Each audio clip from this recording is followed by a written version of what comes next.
And welcome back to the Pulse here on Joy News with me, Elton Brobe. Now, to some other stories, and the Ministry of Youth and Sports says a purported team of 11 paramedic athletics who went to Norway for the 2024 Bergen tournament were not officially representing the country. The reaction comes in the wake of the emerging report that the Ghanaian is in the grips of the Norwegian authorities for alleged visa fraud when he claims, together with a group of 10 others, that they were athletes representing Ghana at the athletic competition. The coach of the team is said to have died whilst on admission in Norway, with the others at large with little details on the whereabouts of these supposed para-athletics. Joy News checks at the Norwegian Embassy in Accra did not produce much results. The embassy only said, and this is a response they gave us when we sent an email requesting details on those in Norway. And they said that, thank you for your email. Due to its confidentiality requirements, the embassy is unable to comment on individual cases. Regards, Tuva Bognes. And this is a response we got from the Norwegian embassy in Accra when we requested the status of those who absconded. However, speaking at a news conference moments ago, Minister for Youth and Sports Mustafa Yusuf said the Ghanaian authorities have not been successful at personally interrogating the athletes. So the attention of the Ministry of Youth and Sports has been drawn to a publication about some 11 Ghanaian Paralympic athletes purported to have absconded whilst in Oslo, Norway, to participate in the food draft Bergen City Marathon. The report also indicated that the coach of the team, George Jesse, had collapsed and was admitted at Oslo University Hospital, where he later passed away. Additionally, one other member of the team, that's Nana Entry, was arrested and detained by the Norwegian security officials whilst attempting to travel to Sweden by train. The Ministry of National Security has alerted my ministry, that's the Ministry of Youth and Sports here, about the issue. And we have since responded to the National Security Minister and the other security agencies to investigate the issue. By way of education, we wish to state the following: that in relation to visa assistance, that's protocol assistance to all the federations in Ghana, and I know most of you distinguished media are even abreast with how we operate at the ministry, or travel arrangements for all athletes. If an athlete and the ministry and the Ministry of Youth and Sports work with our technical agency, that's the National Sports Authority, for visa assistance who participate in international competition. So any federation that is recognized by the National Sports Authority, if they want to travel for their international competitions or even local national competitions, they will normally, if they need assistance from us, from government, they will normally write to the National Sports Authority. The National Sports Authority will do their due diligence, then report same with recommendation to the ministry, then we take action. In this case, in this Norwegian case, there was no any request to either the National Sports Authority or the Ministry of Youth and Sports. So the ministry were not aware about any, and the team that went wasn't also representing Ghana, as it has been reported in some of the media. So the Norwegian authorities, that's the embassy, to never even had the opportunity. Normally, even the Ministry of Youth and Sports, we don't issue letters directly to any of the embassies. We normally will write to the Ministry of Foreign Affairs, for Ministry of Foreign Affairs to then work on our behalf to any of the specific embassies or missions. So for the record, this purported Ghana Paralympic team is not true. They are not representing our country in any of the tournament because we were not in the picture. The Ministry of Youth and Sports then transmits the communication to the Ministry of Foreign Affairs and Regional Integration to facilitate the acquisition of relevant visas and appropriate embassies and consulate office. But I've just explained that. So we should state that we are working. We want to assure you, the media, that even though it has come to our attention, even though they were not representing our country, but once the reports indicate that they are athletes, it is important for us to be concerned. So we have asked the security agencies to investigate, and once the investigation is concluded, the report will be given to the public. So, but let me also use this opportunity to warn all those who are hiding behind our hardworking and patriotic athletes in the name of helping athletes and abusing them, using various means to be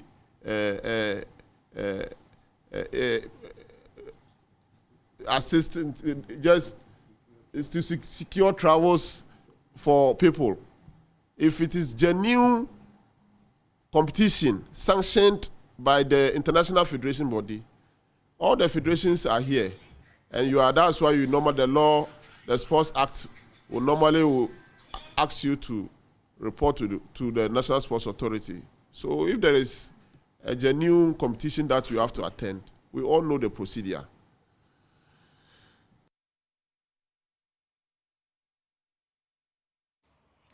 Right, let me bring in Joy Sports editor Nathaniel Alto, who joins the Verizon. So, Nat, I mean, the understanding we have is that this incident actually took place in April. They went to Norway in April. We are in July. Now that we are being told that the investigation will commence into circumstances that led to this, this behavior. I mean, what do you make of this, Nat? Well, what it is that it assumed a security angle, and that probably is the reason why it has taken a while for all of this to come out. I do believe that the security agencies were also working on the blind side of everyone, so they could get as much information as possible. That probably is the reason why we haven't heard of all this while. But it's also important to note that the minister is spelling out some procedures that are already known to the public, or the sporting fraternity for that matter. Now, the new angles that have come in here are the angles of routing these requests through the Foreign Ministry and through the Youth and Sports Ministry. In previous times, or in recent previous times, what we know is that the Secretary Generals of Federations and the Presidents of Federations are able to write some of these letters. And at the level where they encounter any difficulties, they're able to escalate it to the level of the Youth and Sports Ministry and all of that. Right.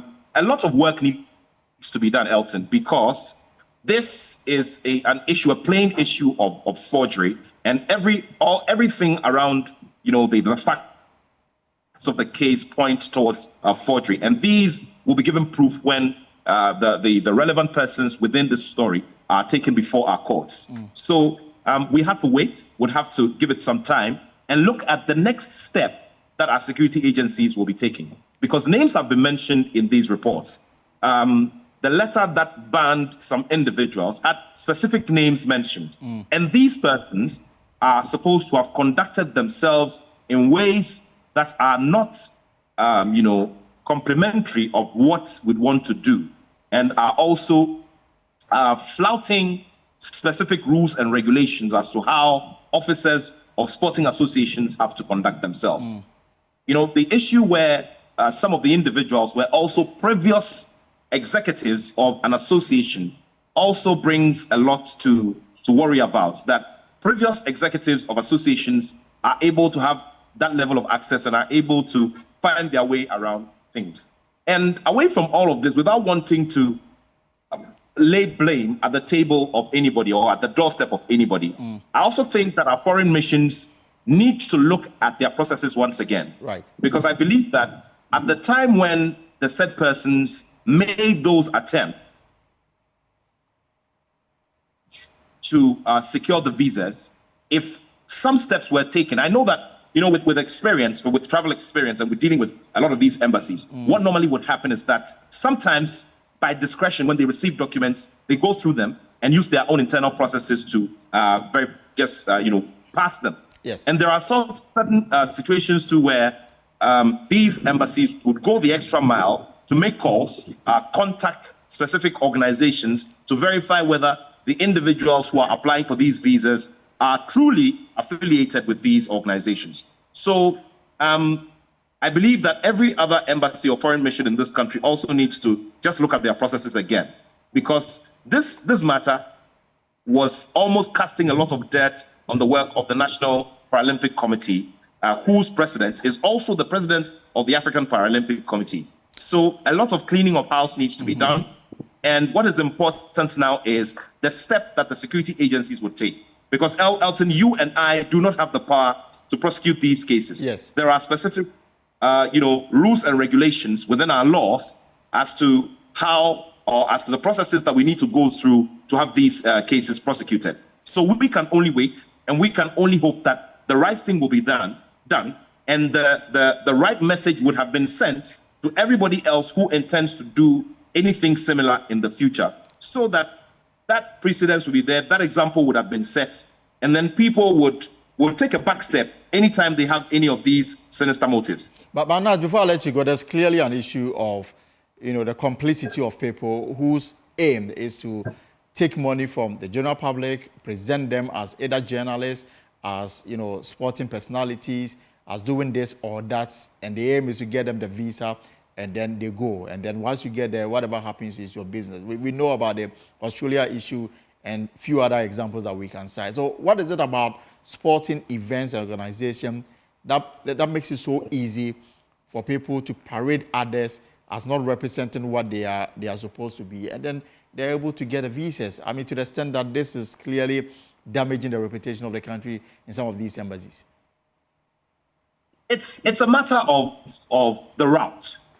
Or the route, it's just the pathway, because sport or organized sport is such that there are international elements and international competitive elements. So because of that, one athlete or the other, or one team or the other, would have to move from one geographical region to the other. So in wanting to get these things done, as in move athletes from one geographical region to the other, sporting associations find themselves working on mass visas and all of that. I can give you an example. Right. So let's say a football team with an entourage of about 35 to 40 people have to go and honor a competition. So let's zero in on maybe the Confederation of African Football, the Confederation Cup, or the CAF, the CAF Champions League. A team has to leave Ghana to go and participate. It's a subtle mass movement of persons from one place to the other. And so in the same way as well, you find persons seeing that this is an area, or persons with criminal motive or, with fraudulent motive, seeing that this is an opening. This is a place where regularly there are high numbers of visas applied, or you apply for relatively higher number of visas as against a singular application that a person would do, or maybe a family application that will be 3 or 4 people, So they realize that it is a route, and this is something that happens frequently over the course of the year. So then they find ways to get in there with their own strategies, and they try to exploit the situation. It's as simple as that. I don't expect that this will affect general people who may go to some of these embassies. Definitely, and that's the point, Elton. That's the point.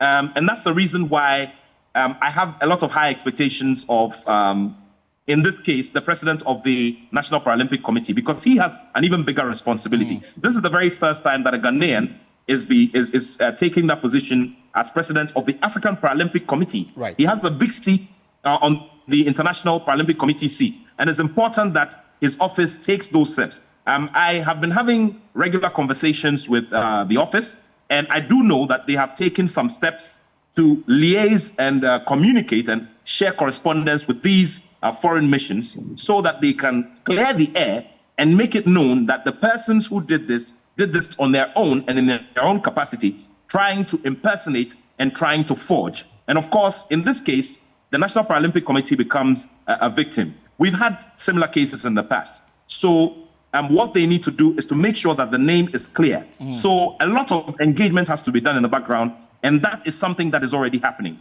So we're hoping that these engagements become effective, and these engagements become the yardstick or the turning point or the flipping of the chapter in the way the foreign missions themselves treat some of these mass, applications for visas for sporting teams that want to travel for international sporting competitions. Because finally, Elton, what it is that once we're all alive and once there's organized competition around the world, and once there are confederations that put together organized competitions, we cannot stop participating in these competitions. So what is important is that we need to smoothen the relationships that we have with these foreign missions, and they have to be of the understanding that once we're signed up or we have the membership of these sporting federations, we would have to take part in competitions. On the level of CAF, for instance, once you register, once you are part of CAF and you are playing in qualifiers and all of that, you have to participate in competitions. If you don't give good reasons, and it's stated in their statutes that if you don't give good reasons why you cannot participate in a competition, it goes against you. Exactly. So solidify the relationship. Let this be, unfortunate as it is, be a yardstick and a learning curve for both sides of the coin, so that we're able to streamline the processes more. We make them more stringent so that those who are truly deserving of traveling for these competitions are able to make these trips, so that they go and properly represent Ghana and possibly win laurels and bring the nation pride instead of this kind of unfortunate embarrassment. Unfortunately, thank you very much. Nathaniel Ato is editor here at Joy Sports and sharing his thoughts on the decision taken by the National Security and the Minister for Youth and Sports to investigate and possibly prosecute those who may be found culpable in this very disgraceful act.